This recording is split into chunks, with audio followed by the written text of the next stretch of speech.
कल कयामत का दिन होगा, अल्लाह ताला पूछेगा, ऐ खैरूगंज के रहने वाले मुसलमान, तू बड़ा गरीब इंसान था, तू झोपड़ी में रहता था, तू महीने का 5-6 हजार रुपया महीना कमाता था, बड़ी मुश्किल से तेरी दाल रोटी चलती थी, तू मेरे पास क्या लेकर के आया है? वो खैरूगंज का एक कमजोर सा गरीब सा मुसलमान अल्लाह की बारगाह में कहेगा, अल्लाह मैं कुछ नहीं लेके आया हूं, मेरे पास धन नहीं है, दौलत नहीं है, खजाना नहीं है, बिल्डिंग नहीं है, मैं करोड़ों का मालिक नहीं हूं, लेकिन अल्लाह मैं तौहीद लेकर के आया हूं, तेरी तौहीद से कभी समझौता न किया, तेरे दर को छोड़ के किसी और के दर के आगे सर न झुकाया। अय अल्लाह मांगा तो तुझसे मांगा, अय अल्लाह दुआ की तो तुझसे की, अय अल्लाह भरोसा किया तो तेरे ऊपर किया, अय अल्लाह मैं तौहीद लेकर के आया हूं, मैं ईमान लेकर के आया हूं। और वो गरीब मुसलमान, वो गांव देहात का रहने वाला गरीब मुसलमान जिसके पास कुछ नहीं था, कमजोर से मकान में रहता था, तौहीद लेके अल्लाह क्या जाएगा, अल्लाह उसको जन्नत में दाखिल करेगा। और वहीं वो आदमी जो मुंबई के और दिल्ली के और कलकत्ता के बड़े करोड़ों और अरबों के महल में रहता था, वो इंसान अल्लाह के पास आएगा और कहेगा, अय अल्लाह बहुत पैसे वाला हूं, बहुत दौलत है मेरे पास, बहुत बड़ा बंगला है मेरा। अल्लाह पूछेगा, तेरे पास ईमान है क्या? तेरे पास तौहीद है क्या? तू क्या एक अल्लाह को मानता था? क्या तू एक अल्लाह पर ईमान रखता था? वो कहेगा, नहीं है अल्लाह, मैं तो मुसलमान भी अपने आप को कहता था, मेरे नाम के आगे खान भी लगता था, लोग बड़े फक्र से भाईजान करते थे, और गणेश जी का त्योहार आता था तो मैं गणेश जी की भी पूजा करता था, मैं दिवाली भी मनाता था, मैं होली भी मनाता था, अय अल्लाह मैं नमाज भी पढ़ता था और बुत के आगे भी सजदा करता था, मैं सेकुलर मुसलमान था, मैं तौहीद का मतलब नहीं जानता था, मैं तो इंसानियत के नाम पे सबको सही कहता था। वो इंसान जो दुनिया में सबको सही कहता है और अल्लाह के आगे भी सर झुकाता है और पत्थर के बुत की भी इबादत करता है, याद रखो मेरे प्यारे साथियों, अल्लाह कुरान में कहता है, इन्नल्लज़ीना कफरू व मातू व हुम कुफ्फारुन फलन युक़बल मिन अहदिहिम मिल्उल अर्ज़ि ज़हबा। जो लोग ईमान के बगैर दुनिया से चले गए, कुफ्र की हालत में मर गए, तौहीद के बगैर मर गए, अल्लाह कह रहा है कि कल कयामत के दिन अगर वो जमीन भर के सोना भी अगर लेके आ जाए, फलन युक़बल मिन अहदिहिम, तो उनका जमीन भर के सोना भी अल्लाह कबूल नहीं करेगा।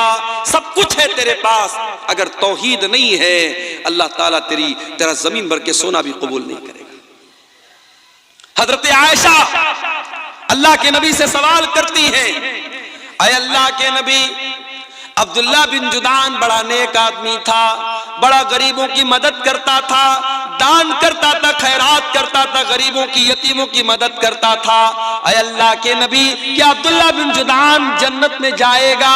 क्या उसकी नेकियां उसके काम आएंगी? अल्लाह के नबी ने फरमाया कि नहीं है आयशा, अब्दुल्ला बिन जुदान को उसकी नेकियां काम नहीं देंगी। क्यों? क्योंकि वो अल्लाह की तौहीद पर ईमान नहीं रखता था। अय आयशा, उसने कभी ये न कहा था, रब्बिग़फिरली खतीयती यौमद्दीन, अय अल्लाह तू कयामत के दिन मेरी खताओं को माफ कर देना। ना वो अल्लाह के ऊपर ईमान रखता था, ना कयामत के ऊपर ईमान रखता था। तौहीद की हिफाजत करो मेरे भाई। मैं आज अफसोस के साथ ये बात कहना चाहता हूं कि अब हमारी शेरशाहबादी बरादरी में, हमारे अहले हदीसों में भी अब बहुत सारे ऐसे काम होने लगे हैं जो तौहीद के खिलाफ। मैं देखता हूं, इसी फील्ड में रहता हूं, जब प्रोग्रामों में आता हूं मैं देखता हूं अब अहले हदीसों के घरों में भी बच्चों के गले में काले काले धागे और तावीज नजर आने लगे हैं।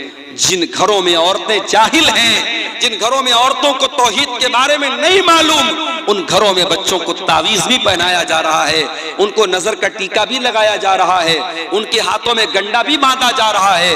मेरे प्यारे साथियों, कभी ये मत सोचना कि हम अहले हदीस हैं, हमारा अकीदा तो पत्थर की लकीर है, हमारा अकीदा कभी खराब नहीं हो सकता। अगर आपने अपने बच्चों और अपनी फैमिली के अकीदे पर ध्यान न दिया तो याद रखो मेरे प्यारे साथियों, हमारे और आपके घर में भी शिर्क आ सकता है। अगर इब्राहीम अलैहिस्सलाम जैसा पैगंबर अल्लाह से दुआ करता है कि ऐ अल्लाह मेरी औलाद को तो शिर्क से बचाना, ऐ अल्लाह वजुनूबनी व बनिया नाबुदल असनाम, मुझे और मेरी औलाद को बुत परस्ती से बचाना, शिर्क से बचाना। अगर इब्राहीम जैसे पैगंबर को ये डर है तो हमें और आपको अपने बच्चों के बारे में ज्यादा डरना चाहिए और हमें अपने बच्चों की और अपनी तौहीद की फिक्र करना चाहिए। अल्लाह ने पहली नसीहत की, ला तजअल मा अल्लाहि इलाहन आखर, अल्लाह के साथ किसी को शरीक मत करना। दूसरी नसीहत, वक़ज़ा रब्बुका अल्ला ताबुदू इल्ला इय्याह, तुम्हारे रब का ये हुक्म है कि इबादत करो तो उसी की करो, तौहीद पर कायम रहो। पहला भी हुक्म तौहीद का, दूसरा भी हुक्म तौहीद का। फिर तीसरा हुक्म दिया, व बिल वालिदैन इहसाना, और तीसरा हुक्म यह है कि अपने वालिदैन के साथ, अपने माता पिता के साथ तुम अच्छा सलूक करते रहना।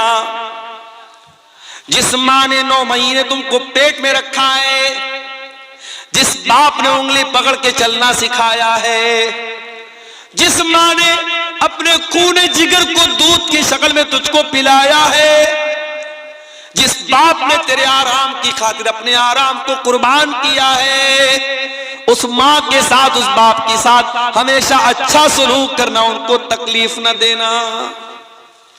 कभी पेट में गैस हो जाती है ना, इंसान बेचैन हो जाता है। कभी डॉक्टर के यहाँ जाओ तो सबसे ज्यादा आपको गैस के पेशेंट मिलेंगे। बड़े बड़े हॉस्पिटलों में चले जाओ तो सबसे ज्यादा भीड़ कहां रहेगी? पेट के डॉक्टर के पास रहेगी, गैस्ट्रोलॉजिस्ट के पास रहेगी। पेट के अंदर जरा सी गैस हो जाए, इंसान डॉक्टरों के पास भागता है।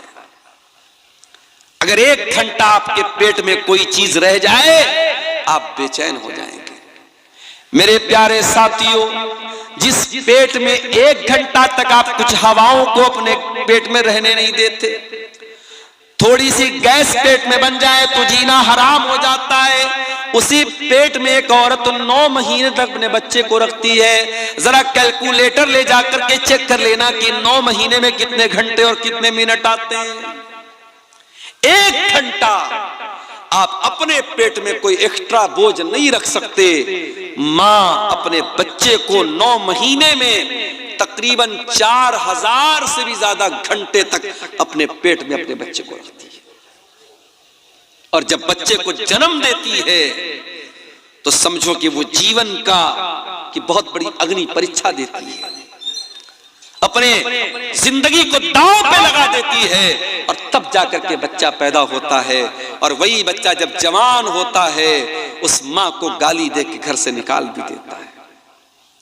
वही बच्चा जब जवान होता है, उसी बाप के साथ बदतमीजी करता है, बाप को बुरा भला कहता है। और ऐसे भी बदनसीब बेटों को मैंने देखा है जिन्होंने अपने बाप के ऊपर हाथ तक उठाया है। याद रखो मेरे प्यारे साथी, इस दुनिया में अल्लाह ने अगर हम पर एहसान किया है, हमें पैदा किया है, तो हमें पैदा करने का सबब और जरिया अल्लाह ताला ने हमारे माता पिता को बनाया है, हमारे माँ बाप को बनाया है। माँ के मरने के बाद माँ की तरफ से मदरसे में चंदा देने वालों, माँ की तरफ से मदरसे में बिल्डिंग बनवाने वालों, माँ की तरफ से इलाके में ट्यूबवेल लगवाने वालों, तुम्हारी माँ को तुम्हारे उसके मरने के बाद तुम्हारी नेकियों की जरूरत नहीं है। माँ की जिंदगी में माँ को तुम्हारी जरूरत है। बाप की जिंदगी में बाप को तुम्हारी जरूरत है। बाप जिंदा था, बिस्तर पे बैठ करके खांसता था, तूने 10 रुपए की दवा तक उसको न दी। माँ बिस्तर पे तड़पती थी तो बीवी के साथ आराम से लेटा रहता था, तुझे माँ की कभी कोई चिंता न हुई। तू अपने बच्चों के साथ बैठ करके अच्छे खाने खाता था। तेरी माँ बेचारी कई कई दिन तक भूखी रह जाती थी। और आज माँ के मरने के बाद तू लाखों करोड़ों दान और खैरात में लुटा रहा है।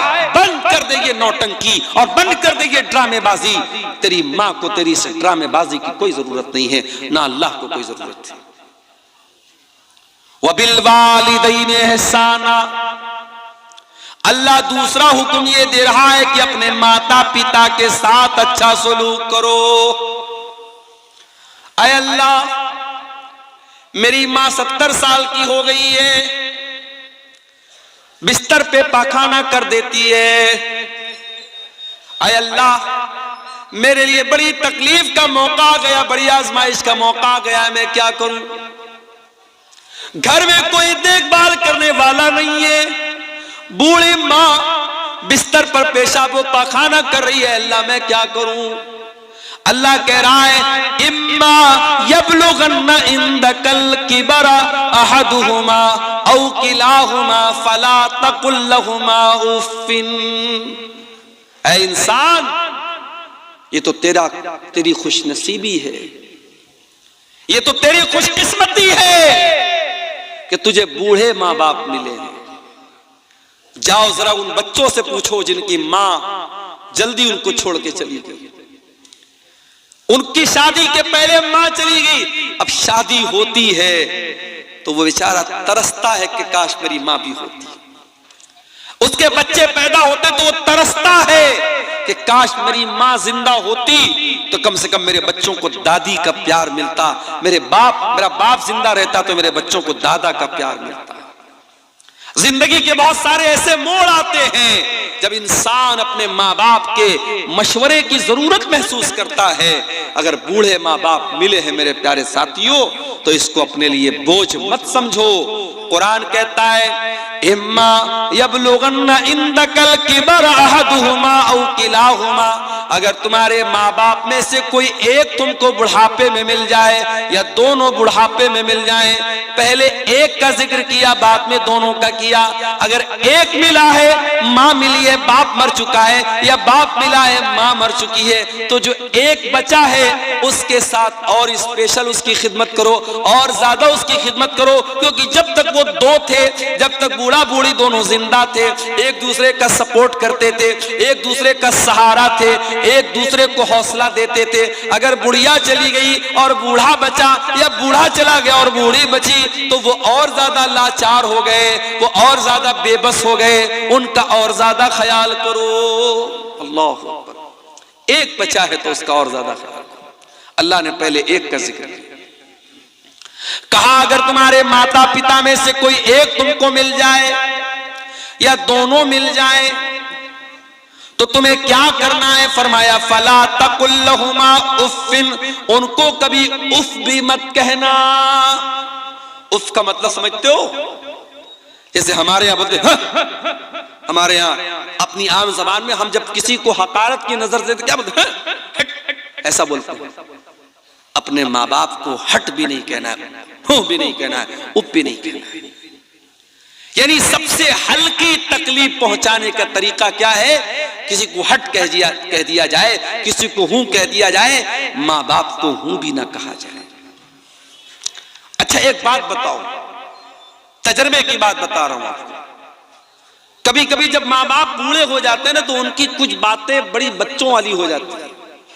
जैसे बच्चे हर बात के लिए जिद करते हैं, बूढ़े माँ बाप भी जिद करने लगते हैं। अब मान लीजिए कि आपकी बीवी ने रोटी बनाई है और उसकी बूढ़ी सास ने कहा कि मैं रोटी नहीं खाऊंगी, चावल क्यों नहीं बनाया, मुझे चावल चाहिए, मुझे चावल चाहिए। तो आपको लगता है यार मेरी बूढ़ी माँ क्यों जिद कर रही है, रोटी क्यों नहीं खा रही है? अगर बूढ़ी माँ ने कह दिया कि चावल चाहिए तो ये समझ करके चावल बना दो कि मेरी बूढ़ी माँ की जिद है। क्योंकि एक वक्त था जब तू 3 साल का था और जब तू जिद करता था अपनी माँ से, अपने बाप से, तो तेरे माँ बाप हर हाल में तेरी जिद पूरी करते थे। मेरे प्यारे साथियों, अपने बच्चों से इस कदर मोहब्बत करते हैं कि बच्चों की जरा सी तकलीफ हम बर्दाश्त नहीं कर सकते।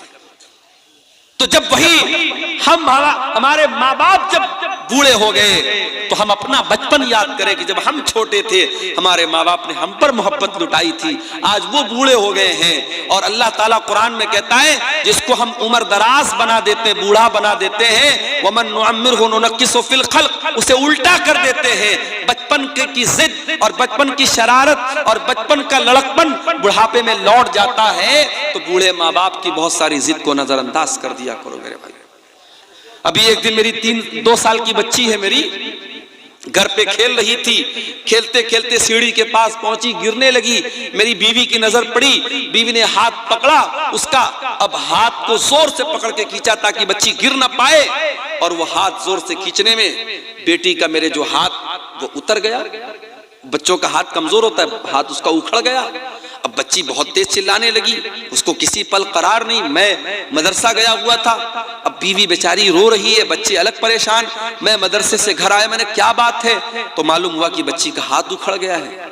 फौरन हमारे इलाके के हड्डी के डॉक्टर थे, उनके पास लेके गया, और डॉक्टरों के पास तो तजर्बा होता है। वो फौरन उन्होंने देख करके वो समझ गए कि क्या मामला है। उन्होंने फौरन उसको बच्ची का हाथ पकड़ के कैसे उसको घुमाया, बिल्कुल ठीक हो गया उसका हाथ।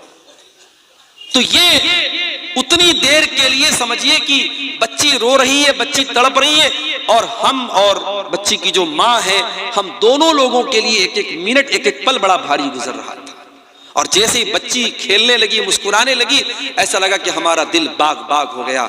मेरे प्यारे साथियों, ये बचपन का दौर होता है।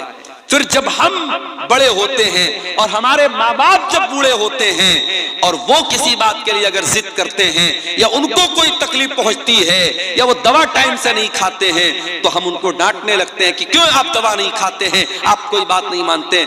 मेरे भाइयों, हम अपने बचपन को याद करें। हमारी बहुत सारी नादानियों को हमारे माँ बाप माफ कर देते थे। आज बूढ़े हो गए हैं, आज उनसे बहुत सारी गलतियां हो सकती हैं, चिड़चिड़ापन आ सकता है, जिद हो सकती है। उनकी जिद को नजरअंदाज कर देना।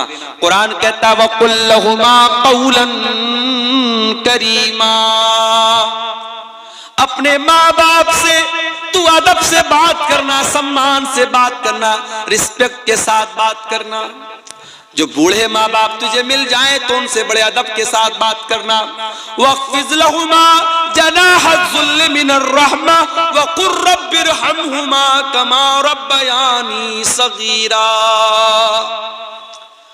और ऐ इंसान, तू जितना बड़ा बन जाए, इलाके का एमएलए बन जाए, एमपी बन जाए, करोड़पति बन जाए, अरबपति बन जाए, जब अपनी माँ के पास बैठा कर, जब अपने बाप के पास बैठा कर, तो अपने आप को डाउन टू अर्थ कर लिया कर, अपने आप को झुका लिया कर, अपने आप को नरम कर लिया कर। अपने आप को कभी अपनी माँ से ऊंचा बनने की कोशिश न करना, अपने बाप से ऊंचा बनने की कोशिश न करना। जितने बड़े भी हो, बाप के लिए तुम बेटे हो, माँ के लिए तुम बेटे हो। अपने माँ बाप के लिए अपने आप को झुका करके रखना, अपने आप को बिछा करके रखना।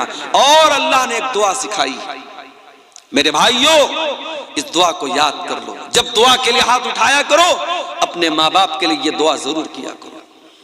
रब्बिरहमहुमा कमा रब्बयानी सगीरा, ऐ परवरदिगार मेरे माँ बाप पर रहम फरमा, जिस तरीके से उन्होंने बचपन में मुझको पाला है। यानी हमारी ये औकात नहीं है, हमारी ये हैसियत नहीं है, हमारे बस की ये बात नहीं है कि हम अपने माँ बाप का बदला उतार सके, उनके एहसानात को उतार सके। हम अल्लाह के हवाले कर रहे हैं कि ऐ अल्लाह, तू हमारे माँ बाप का एहसान तू उतार देना, तू उन पर रहम कर देना। हजरत उमर ने एक आदमी को देखा था, अपनी माँ को अपने कंधे पर बिठा के खाने काबा का तवाफ करा रहा था। अपनी बूढ़ी माँ को अपने कंधे पर बिठाकर खाने काबा का तवाफ करा रहा था। और जब तवाफ करा लेता है, कहता है कि अमीरुल मोमिनीन, ऐ हजरत उमर, आज ऐसा लगता है कि मैंने अपनी माँ का हक अदा कर दिया है, मैंने माँ के दूध का कर्जा उतार दिया है, मैंने माँ के एहसानात का बदला उतार दिया है, मैंने अपने कंधे पर बैठ करके अपनी माँ को तवाफ कराया है। हजरत उमर ने कहा, अरे तू माँ का एहसान उतारने की बात करता है, अभी तो तेरी माँ ने तुझको जन्म देते वक्त जो तेरी माँ के मुंह से जो तकलीफ की आवाज आई थी, जो दर्द की आवाज आई थी, अभी तो तूने उस दर्द की आवाज का भी हक अदा नहीं किया है। माँ ने जन्म देते वक्त जो तकलीफ उठाई थी, अभी तो तूने उस आवाज का भी हक अदा नहीं किया है। अपने माँ बाप का कर्जा हम कभी नहीं उतार सकते मेरे भाई। इसलिए अल्लाह कह रहा है कि माँ बाप के साथ भलाई करो, उनको कोई तकलीफ मत पहुंचाओ और उनके लिए दुआ करो। अच्छा, अब यहां पर एक सवाल, मैं अपनी माँ की बड़ी खिदमत करता हूं, मैं अपने बाप की बड़ी सेवा करता हूं, फिर भी मेरी माँ मुझसे खुश नहीं है, फिर भी मेरा बाप मुझसे खुश नहीं है। मेरे दिल में माँ बाप के लिए कोई बुराई नहीं है, मैं अपनी तरफ से बेहतर करता हूं, मगर मेरे माँ बाप मुझसे नाराज रहते हैं। अल्लाह कहता है रब्बुकुम आलमु बिमा फी नुफूसिकुम इन तकूनु सालिहीन फइन्नहु काना लिल अव्वाबीन गफूरा। तुम्हारा परवरदिगार तुम्हारे दिल के हालात को भी जानता है, तुम्हारे दिल के अंदर क्या है।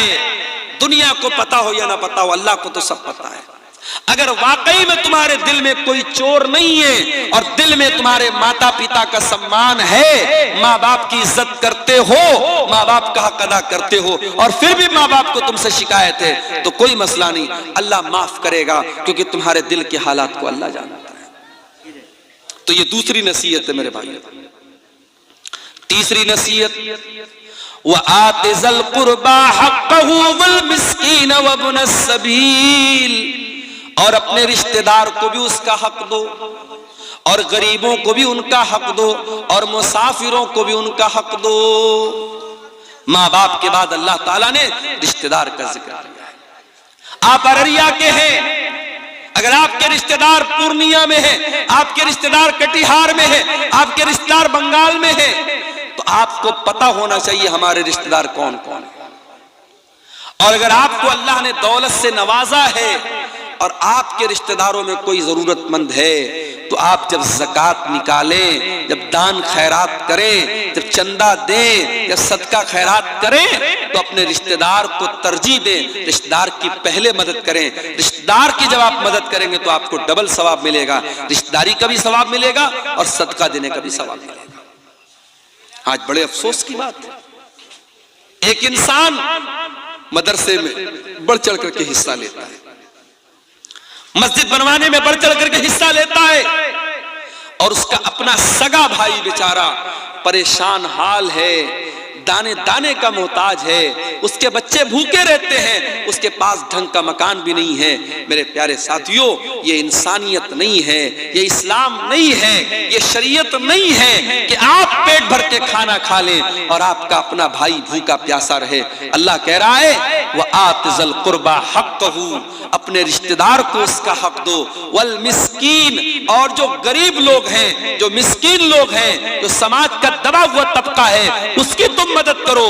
वब्न सबील, और कोई मुसाफिर है, यूपी से आया है, आसाम से आया है, कश्मीर से आया है, सफर में उसकी किसी ने पॉकेट मार ली, उसका पर्स चोरी हो गया, अब बेचारा वो मदद मांग रहा है, मुसाफिर है, मजबूर है, उसकी मदद करो, उसको तुम अपने माल, अपनी ज़कात की रकम भी उसको तुम दे सकते हो। अल्लाह ने माँ बाप का जिक्र करने के बाद ये तीसरी नसीहत की कि रिश्तेदार को, गरीब को और मुसाफिर को उसका हक।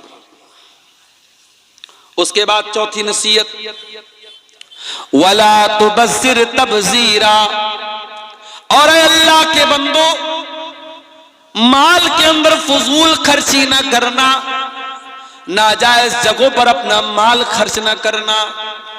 इन्नल मुबज़्ज़िरीन कानू इख्वान शयातीन, बेशक फजूल खर्ची करने वाले, शराब पर पैसा लुटाने वाले, ज़िना पर पैसा लुटाने वाले, लड़कियों के नंबर पर रिचार्ज करवाने वाले, नाजायज रिश्ता बनाने के लिए अय्याशी करने वाले और हराम जगहों पर पैसा खर्च करने वाले, इन्नल मुबज़्ज़िरीन कानू इख्वान शयातीन, वो शैतान के भाई हैं। पैसा हमारा नहीं, कोई ये ना कहे पैसा मेरा है, नहीं, हमारी क्या औकात है मेरे भाई, पैसा अल्लाह का है, अल्लाह ने हमको दिया है, अल्लाह ने हमको दिया है, अल्लाह चाहता तो हमें ना देता। और ये भी याद रखो, दुनिया में दौलत इंसान के टैलेंट से नहीं मिलती, इंसान के इल्म से नहीं मिलती। बड़े बड़े आलिम हैं, बड़े पढ़े लिखे लोग हैं, बड़े बड़े डिग्री वाले लोग हैं, वो तरस रहे हैं, बड़ी मुश्किल से अपना घर चला रहे हैं, और जाहिल और अंगूठा छाप लोग करोड़ों कमा रहे हैं इसी दुनिया में, इसी इलाके में। आप देख लीजिए, पटना के अंदर मैंने देखा ऐसे ऐसे लोग ओला बाइक चला रहे हैं जो इंजीनियरिंग पढ़े हुए हैं और बड़ी आला तालीम हासिल किए हुए हैं, और क्या कर रहे हैं, वो बाइक चला रहे हैं किराए पर, मुसाफिरों को बिठा बिठा के, यानी जो काम ऑटो का होता है, रिक्शा का होता है, वो बाइक का वहां काम हो रहा है, ओला बाइक चला रहे हैं। तो पढ़ाई लिखाई से पैसा नहीं का ताल्लुक नहीं है मेरे भाई। ठीक है, आप पढ़ लिख लेंगे, अल्लाह करे आपको अच्छी नौकरी मिल जाए, अच्छा मकाम मिल जाए, मगर जरूरी नहीं है कि आपके इल्म के एतबार से आपको पैसा मिले। तो अगर अल्लाह ने आपको पैसे वाला बनाया है तो ये मत कहिए कि पैसा मेरा है, पैसा अल्लाह का है। और जब पैसा अल्लाह ने आपको दिया है तो ये पैसा कहां खर्च करना है और ये पैसा कहां से आया है, दोनों का हिसाब अल्लाह को देना पड़ेगा। अल्लाह के प्यारे नबी फरमाते हैं, ला तज़ूलु क़दमा इब्ने आदम मिन इंद रब्बिही यौमल क़ियामा, क़यामत के दिन इंसान अपनी जगह से हिल नहीं पाएगा जब तक 5 सवालों का जवाब न दे दे। और उन 5 सवालों में एक सवाल ये भी होगा, व अन मालिही मिन ऐन इक्तसबहु व फीमा अनफ़क़हु, तूने माल कहां से कमाया और कहां खर्च किया। हराम जगहों पर पैसा खर्च करने वाले शैतान के भाई हैं। अपने जायज काम पर अगर आप जरूरत से ज्यादा पैसा खर्च करते हैं, जैसे राहुल गांधी का जूता अभी आजकल बड़ा चर्चा में चल रहा है।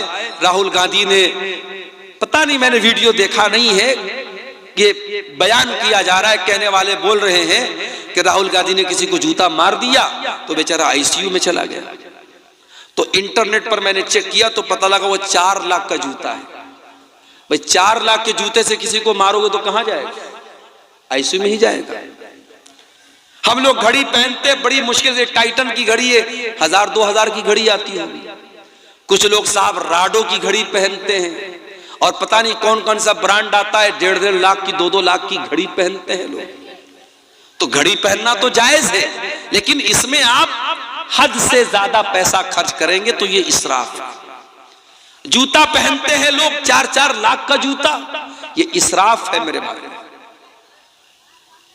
किसी बहुत बड़ी बॉलीवुड की हीरोइन की शादी थी, बनारस से उन्होंने अपनी शादी का लहंगा सिलवाया था। बनारस तो जानते हैं आप, साड़ी का गढ़ है और कपड़े का गढ़ है। तो मैं नाम नहीं लूंगा हीरोइन का, वरना आप लोग कहेंगे मौलाना को हीरोइनों का नाम भी आता है। उस हीरोइन के लहंगे का कपड़ा बनारस से तैयार हुआ था और उस लहंगे में ओरिजिनल गोल्ड जो होता है, सोना, उसकी जरी इस्तेमाल हुई थी, उसका तार इस्तेमाल हुआ था और कई लाख का वो लहंगा था। और ये आज से मैं 15 साल पहले की बात बता रहा हूं। एक हीरोइन की शादी हुई तो उनका लहंगा बनारस से तैयार हुआ था। शादियों पर कितना खर्च हो रहा है देखिए आप। उत्तर प्रदेश के मेरठ में एक शादी हुई, लड़के ने अपनी साली को घड़ी, साली ने आकर के घड़ी पहनाई, तो घड़ी पहनाने की जो रस्म थी उसका जो पैसा दिया दुल्हे ने 2.5 लाख रुपया दिया।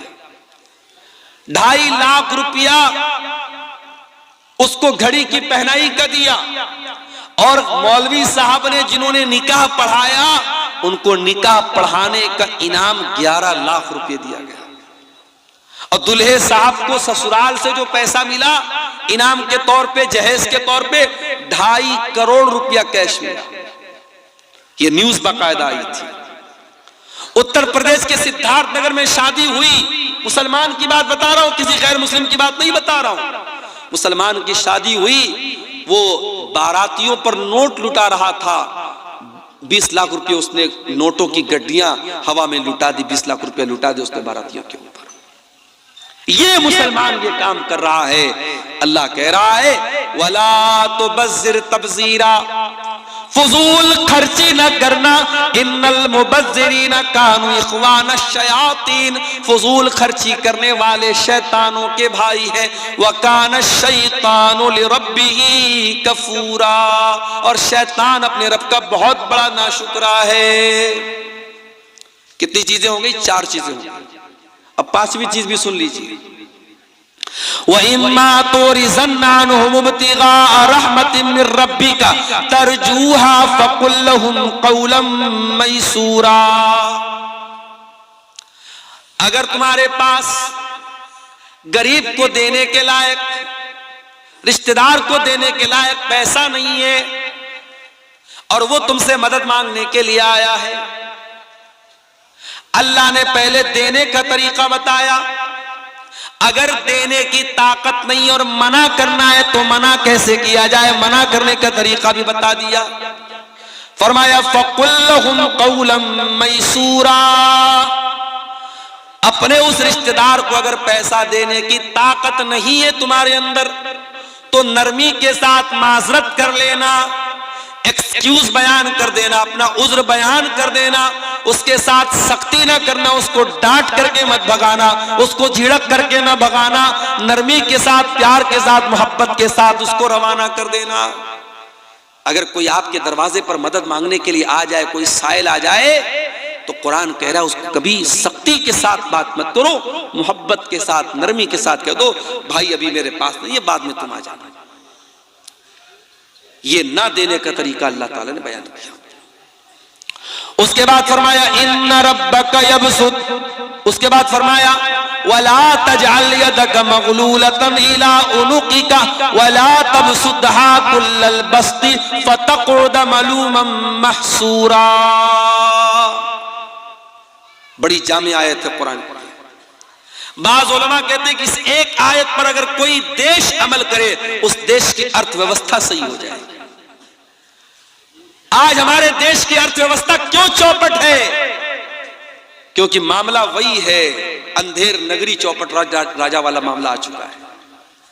आज हम रोड पर चलते हैं, चाहे रोड अच्छी हो चाहे रोड खराब हो, हर किलोमीटर पर आज टोल देना पड़ रहा है। बनारस से, पटना से आपके अररिया आने के दौरान कई टोल पड़े, और अभी यहां से अगर हमको बंगाल जाना पड़ जाए तो कई टोल पड़ेंगे। यानी एक एवरेज अगर जोड़ा जाए तो हर किलोमीटर पर 2 रुपया टोल टैक्स हमको देना पड़ता है। हम बाइक खरीदते, कार खरीदते हैं, ऑलरेडी उस बाइक और कार की जब हम कीमत अदा करते हैं अच्छा खासा अमाउंट हम रोड टैक्स में देते हैं, उसके बावजूद जब हम सड़क पर गाड़ी निकालते हैं तो हमें टोल टैक्स भी देना पड़ता है। और इतनी इनकम के बावजूद आज कितने देश में हमारे भूखे मर रहे हैं। यानी देश की अर्थव्यवस्था सही नहीं हो पा रही है। कुरान हमें अर्थव्यवस्था को सही करने का तरीका बता रहा है, कुरान हमें इकोनॉमी को सही करने का तरीका बता रहा है। अल्लाह कह रहा है वला तजअल यदका मगलूलतन इला उनुकिका, अपनी गर्दन को, अपने हाथ को अपनी गर्दन से बात करके मत रखो। यानी अपने हाथ को बिल्कुल समेट करके मत रखो, जहां जरूरत पड़े खर्च करो। वला तबसुतहा कुल्लल बस्ती, और अपने हाथ को पूरी तरीके से फैला भी मत दो। अगर बहुत ज्यादा फैला दोगे, अपनी लिमिट से ज्यादा खर्च करोगे, फतक़उद मलूमन महसूरा, तो जलील होकर के और थक हार करके बैठना पड़ेगा। अगर अपनी चादर से बड़ा पैर फैलाओगे तो पैर खुल जाएगा और जलील हो जाओगे। जितनी बड़ी चादर है उतना ही पैर फैलाओ, बहुत ज्यादा कंजूसी भी मत करो और बहुत ज्यादा सखावत भी मत करो। बहुत सारे लोग होते हैं, पैसा भी है, दौलत भी है, लेकिन अपने बच्चों को ना अच्छा खिलाते हैं ना खुद अच्छा खाते हैं। रोजाना वही घर में एक तरीके की सब्जी बन रही है, वही एक तरीके का गोश्त बन रहा है, वही नॉर्मल चीजें बन रही हैं, जबकि अल्लाह ताला ने दौलत दी है, अच्छा खा सकता है, अच्छा पहन सकता है, न ढंग का कपड़ा पहनता है, न ढंग का खाना खाता है। नहीं मेरे भाइयों, अगर अल्लाह ने दौलत दी है, अच्छा खाओ, अच्छा पहनो, यह भी अल्लाह का शुक्र है। अच्छी नेमतें खाओ, जो जिस मौसम का फल मिल रहा है उस मौसम का फल खाओ, उस मौसम के मेवे खाओ, उस मौसम की अच्छी ग़िज़ाएं खाओ। अपने जिस्म पर खर्च नहीं किया तो क्या किया, अपने बच्चों पर खर्च नहीं किया तो क्या किया, मस्जिदें बनवा दी, मदरसे बनवा दिए, कब्रिस्तान में चंदा दे दिया, जमाने के लिए बहुत कुछ कर दिया। अगर अपने ऊपर और अपने बच्चों के ऊपर खर्च नहीं किया तो जिंदगी का कोई मतलब नहीं है मेरे प्यारे साथियों। अल्लाह कह रहा है न तो अपने हाथों को गर्दन से बांध करके रखो, न पूरी तरीके से फैला करके रखो। यानी बखीली भी नहीं करना है, कंजूसी भी नहीं करना है, और हद से ज्यादा सखावत भी नहीं करना है। जहां खर्च करने की जरूरत पड़े वहां खर्च करो, और जहां कंट्रोल करने की जरूरत पड़े वहां कंट्रोल करो, ना बखीली करो ना सखावत करो। उसके बाद फरमाया इन्ना रब्बका यबसुतुर रिज़्क़ लिमन यशाउ व यक़दिर व काना अल्लाहु बिइबादिही खबीरन बसीरा। तुम्हारे रब को पता है किसको रोजी ज्यादा देना है, किसको कम देना है। अल्लाह अपने बंदों को ज्यादा बेहतर तरीके से जानता है। किसी इंसान को रोजी कम मिली वो शिकवा ना करे, किसी को ज्यादा मिली वो गुरूर ना करे। रोजी अल्लाह बांटता है, रोजी की तकसीम अल्लाह ताला करता है। अल्लाह को पता है किसको कितना देना है। दौलत तो कारून को भी मिली थी, रोजी तो कारून को भी मिली थी, और इतनी दौलत मिली थी कि कारून के खजानों की चाबियां बड़े बड़े पहलवान उठाते थे और बड़ी मुश्किल से उठाते थे। मगर कारून बड़ा निकम्मा आदमी निकला, अपनी दौलत पर नाश करने लगा, गुरूर करने लगा, तकब्बुर करने लगा, अहंकार करने लगा। उसकी दौलत भी गई, उसका खजाना भी गया, ईमान से भी हाथ धो बैठा, दुनिया भी चली गई, आखिरत भी चली गई। तो दौलत के ऊपर कभी गुरूर मत करना। हो सकता है दौलत आज है कल नहीं होगी। दौलत की तकसीम अल्लाह ने अपने हाथ में ली है, अल्लाह को पता है कब किसको कितना देना है। कभी इस पर भी हसद मत करना, अरे उसे इतना मिल रहा है मुझे इतना क्यों मिला, उसे ज्यादा मिल रहा है मुझे कम क्यों मिला। कभी इस पर भी हसद मत करना। अपने आप को बेहतर बनाने की कोशिश करो, अच्छा से अच्छा काम करो, मगर दूसरे की रोजी रोटी देख करके हसद मत करो, क्योंकि रोजी देने वाला अल्लाह है। अगर हसद करते हो इसका मतलब कि तुम्हें अल्लाह के फैसले पर, अल्लाह का फैसला तुम्हें मंजूर नहीं है, तुम अल्लाह के फैसले पर एतराज करते हो। उसके बाद फरमाया वला तक़्तुलू औलादकुम खशियता इमलाक, और अपनी औलाद को तुम पेट के डर से कत्ल मत करो। इस डर से अपनी औलाद को कत्ल न करो कि कल वो मेरे साथ खाएगी कैसे। औलाद पैदा तो तुम करते हो मगर खिलाने वाले तुम नहीं हो। हमारे एक दोस्त हैं बंबई के अंदर, शेख सरफराज फैजी, उनकी 2 बीवियां हैं, 2 शादी की उन्होंने। हमारे यहाँ तो एक शादी के बाद अगर कोई दूसरी शादी का नाम भी ले ले तो पाप हो जाता है, गुनाह हो जाता है। साउथ में एक जगह एक मौलाना साहब ने दूसरी शादी पर तकरीर कर दी, मस्जिद में औरतें भी आई हुई थी। औरतों ने तकरीर के बीच में से कहा कि इस मौलाना को पहले भगाओ यहां से, वरना हम इसकी तकरीर नहीं होने देंगे। मौलाना साहब को बीच में से हटा दिया गया। क्यों? क्योंकि मौलाना ने दूसरी शादी के सपोर्ट में तकरीर कर दी। साउथ इंडिया के अंदर एक इलाके में ऐसा मामला, दूसरी शादी करना पाप बना दिया लोगों ने। जिना करने वाले जिना कर रहे हैं, एक्स्ट्रा मैरिटल अफेयर करने वाले एक्स्ट्रा मैरिटल अफेयर कर रहे हैं। शादीशुदा औरत किसी से नाजायज ताल्लुक बना रही है, शादीशुदा मर्द किसी से नाजायज ताल्लुक बना रहा है। समाज को उसकी चिंता नहीं है, समाज को इसकी चिंता है, अरे तो 2 शादी कर दी, बड़ा अय्याश आदमी है, बड़ा गड़बड़ आदमी है। समाज तो समाज, उस इंसान की पहली बीवी की नजर में ये बहुत बड़ा पाप है। अगरचे वो आदमी पहली बीवी का सारा हक अदा करता हो, उसके हक में कोई कमी ना करता हो, फिर भी पहली बीवी इस बात के लिए बिल्कुल तैयार नहीं है कि शौहर दूसरी शादी करे। अभी मुंबई में हमारे एक साथी हैं, दोस्त हैं, उन्होंने 2 शादियां की। पहली बीवी से उनको 7 बच्चे थे और दूसरी बीवी से भी उनको 1 बच्ची पैदा हुई है। अभी उन्होंने फेसबुक पर लिखा था कि अल्लाह के फजलो करम से 4 बेटे और 4 बेटियां। मौलवी है साहब, मौलवी हैं, पढ़ाते हैं, तकरीर करते हैं। हमारे यहाँ बच्चों को जब मौलवी बनाने की बात आती है तो लोग कहते हैं कहां से खाएगा, कहां से खाएगा। और यहाँ मौलवी के 8-8 बच्चे हैं और मौलवी इस बात की चिंता नहीं करता है कि कहां से खाएगा। याद रखो मेरे भाइयों, अपनी औलाद को हम नहीं खिलाते हैं, औलाद को अल्लाह खिलाता है। कभी पेट के डर से औलाद को कत्ल मत करना। और मसला नोट कर लो, अगर आप फैमिली प्लानिंग करते हैं, एक बच्चा पैदा हुआ, अभी आप बच्चा नहीं चाहते हैं, तो बच्चे की पैदाइश ना हो उसके लिए अगर आप कोई तरीका अपनाते हैं, जो तरीका हमारे यहाँ आमतौर से चलता है, तो उसके बारे में तो इजाजत और गुंजाइश के रास्ते हैं।